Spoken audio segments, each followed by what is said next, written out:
என் அன்பு குழந்தையே, இப்பொழுது உன் வாழ்வில் பக்குவம் என்னும் நிலையை அடைந்து விட்டாய். உலகத்தில் சந்தோஷமும் நிம்மதியும் உன்னிடம்தான் உள்ளது குழந்தையே. எதிர்வரும் சூழ்நிலையை நீ கையாளும் விதத்தில்தான் உன் நிம்மதி இருக்கிறது. எதிரே என்ன ஆயுதங்கள் வந்தால் உன் மன அமைதியை நான் பார்த்து கொள்கிறேன். அவர்களின் எதிர்மறை சொல்லோ செயலோ உன்னை எந்த வகையிலும் பாதிக்காது. ஏனென்றால் என் பிள்ளையாகிய நீ எந்த தீங்கும் யாருக்கும் செய்யவில்லை. அதனால் நீ எதற்காகவும் பயப்படவும் வேண்டாம். அதை தாண்டி உனக்கு ஏதேனும் தீங்கு வந்தால் அதை என் அப்பா என் அம்மா பார்த்து கொள்வார் என்று நினைப்பதுதான் பக்குவத்தின் உயர்நிலை. எனக்கான தேடல்கள் தேவைகள் அனைத்தும் என் அப்பாவிடம்தான் இருக்கிறது. அனைத்தையும் அவர் நிறைவேற்றி தருவார் என்ற நம்பிக்கை மற்றும் பக்தியின் உயர்நிலைதான் உன் வேண்டுதல்களை நிறைவேற்றும் ஆயுதம். ஆம் குழந்தையே, என் மீதான நம்பிக்கை உனக்கு எந்த அளவு உறுதியாக இருக்கிறதோ அத்தனை விரைவில் உன் வேண்டுதல்கள் எல்லாம் நிறைவேறும். சிறிதளவு ஐயமும் இன்றி என் அப்பாவிடம் என் அம்மாவிடம் வேண்டுதல் வைத்துவிட்டேன், நிச்சயம் நிறைவேறியே தீரும் என்று மகிழ்ச்சியாக இரு. உனது நேர்மையான எண்ணமும் நம்பிக்கையும் உன் வேண்டுதல் அனைத்தையும் பலிக்கச் செய்யும். இந்த நம்பிக்கையை மட்டும் விட்டுவிடாதே. நல்லது தானாக நடக்கும். நான் இருக்கும் பொழுது எதற்கும் கவலைப்பட வேண்டாம். இப்பொழுது சில நாட்களாகவே 1000 கேள்விகளுடனே உலா வந்து கொண்டிருக்கிறாய். ஏன் இப்படி நடக்கின்றது? எதற்காக இத்தனை கஷ்டங்களும்? நான் ஏன் பிறந்தேன்? எதற்காக என்னை படைத்தீர்கள் என்று புலம்பிக் கொண்டே இருக்கிறாய். என் கண்மணியே, உன் புலம்பல்கள் உனக்கான தீர்வாய் அமைந்துவிடும் என்று நினைக்கிறாயா? நீ மனம் உடைந்து இவ்வாறு புலம்பிக் கொண்டே இருந்தால் உன் பிரச்சனைகளும் மன உளைச்சலும் இன்னும் அதிகமாகத்தான் செய்யும். உன்னை சுற்றியுள்ள சூழல்கள் உனக்கு மன அழுத்தத்தை ஏற்படுத்தும். எனவே வீணாய் உன் நிம்மதியை தேவையில்லாததை யோசித்து தொலைத்து கொள்ளாதே. உனக்கு வர வேண்டிய நேரத்திற்கு எல்லாம் நல்லபடியாக வந்தடையும். நான் இருக்கின்றேன். எல்லாவற்றையும் நான் பார்த்து கொள்கின்றேன்.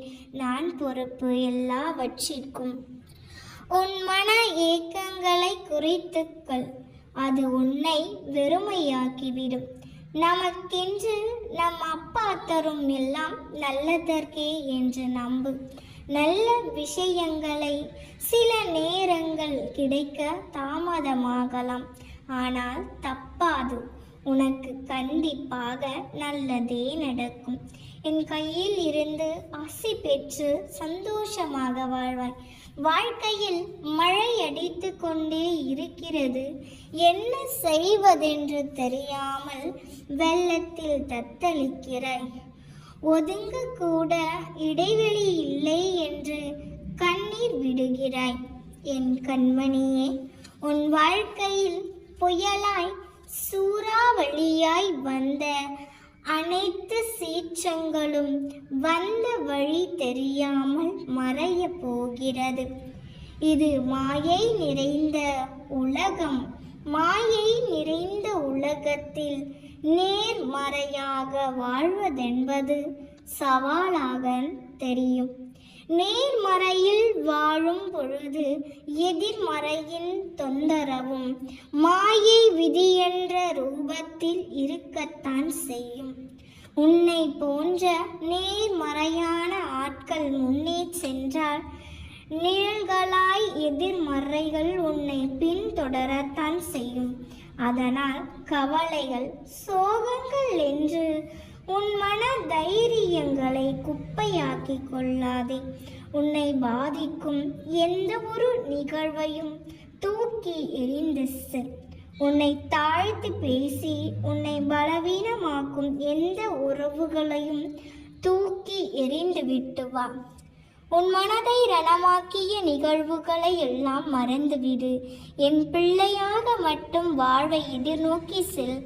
உன் மனதிற்கு ஒரு புத்துணர்ச்சி கிடைக்கும் குழந்தையே. நீ என் பரிபூரண அன்பும் அருளும் ஆசையும் பெற்ற என் பிள்ளை அல்லவா? சரி, இப்பொழுது இந்த சூழ்நிலைகளை நினைத்து கவலைப்பட்டு கொண்டு இருந்தால் நாளை வரவிருக்கும் பெரும் மகிழ்ச்சியை எப்படி வரவேற்பாய்? ஆம் தங்கமே, நீ சந்தோஷப்படும் தருணம் இது. உன் வாழ்வில் உனக்கென்று ஒரு பெரும் மகிழ்ச்சி காத்திருக்கிறது. நீயே எதிர்பார்க்காத சந்தோஷ தருணங்கள் அது. அந்த மகிழ்ச்சியான நேரத்தை நீ சந்திக்கும் போது சந்தோஷத்தில் நீ பிரமித்து நிற்பாய். கண்களை துடைத்து கொண்டு மகிழ்ச்சியாக இரு. மற்றவற்றை நான் பார்த்து கொள்கிறேன் தங்கமே. வாழ்க்கையில் முதலில் ஜெயிக்க வேண்டும் என்றால் நம்மை இழிவாக நினைப்பவர்களையும் நம்மிடம் குறையை மட்டும் காண்பவர்களையும் நம் வாழ்வில் இருந்து ஒதுக்கிவிட வேண்டும். எந்த கருணையும் காட்ட தேவையில்லை. இன்று நம் அப்பாவின் அருள்மொழிகளை கேட்கலாமா? என் அன்பு செல்வமே, உனக்கான சோதனை காலம் வரும்போதும் நீ பயப்படாதே, கலங்காதே. தாய் தன் பிள்ளைகளை கண்டித்து நடத்துவதைப் போல இறைவனான நானும் நாம் நேசிக்கின்றவர்களை கண்டித்து நடத்துகிறேன். இதனை புரிந்து கொண்டு நடக்கும்போது நான் உன்னை என் பொறுப்பில் எடுத்துக்கொள்ளுவேன். என் பிள்ளையான பின்பு நீ எதற்கும் பயப்படாதீர்கள். எப்பொழுதும் எல்லாவற்றிற்கும் சந்தோஷமாயிரு. நான் உன்னோடே இருப்பதனால் அனைத்தையும் ஜெயிக்கப் போகிறாய். நான் உனக்கு ஜெயத்தை தருவேன்.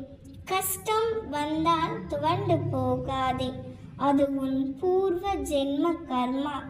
இன்பத்தை எவ்வாறு சந்தோஷமாக ஏற்கின்றாயோ அதேபோல் கஷ்டத்தையும் மகிழ்ச்சியுடன் ஏற்று என் மீது போட்டுவிடு.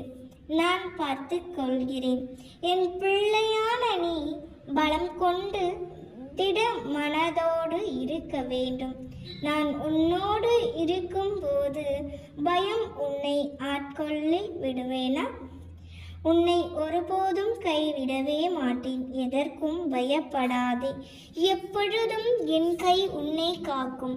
உன் வாழ்க்கையில் முன்னோக்கி உன்னை பார்த்து நகைத்தவர்கள் முன்னிலையில் நிமிர்ந்து பார்க்க செய்வேன். அதனால் எல்லாம் சரியாகிவிடும். எதற்கும் அஞ்சாதே. உன்னோடும் உன் குடும்பத்தோடும் நான் இருக்கிறேன். உன் துன்பங்கள் எதுவும் நிரந்தரமில்லை. உன்னை பாதுகாத்து கரை சேர்ப்பது எனது பொறுப்பு. தன்னம்பிக்கையை ஒரு பொழுதும் இழந்து விடாதே. நான் இருக்கிறேன். உனக்கான இலக்கை நோக்கி போய்கொண்டே இரு. உனக்கு துணையாக என்றும் நான் இருப்பேன். உன் பயத்தை தூக்கி எறிந்துவிட்டு என் கரங்களை பற்றிக்கொள் தங்கமே. நான் உன்னை வழி நடத்துவேன். எல்லாவற்றிற்கும் துணையாக உன் அப்பாவாக உன் அம்மாவாக என்றும் நான் இருக்கிறேன். கவலைப்படாதே, நல்லதே நடக்கும். நாம் இருக்க பயமேன்.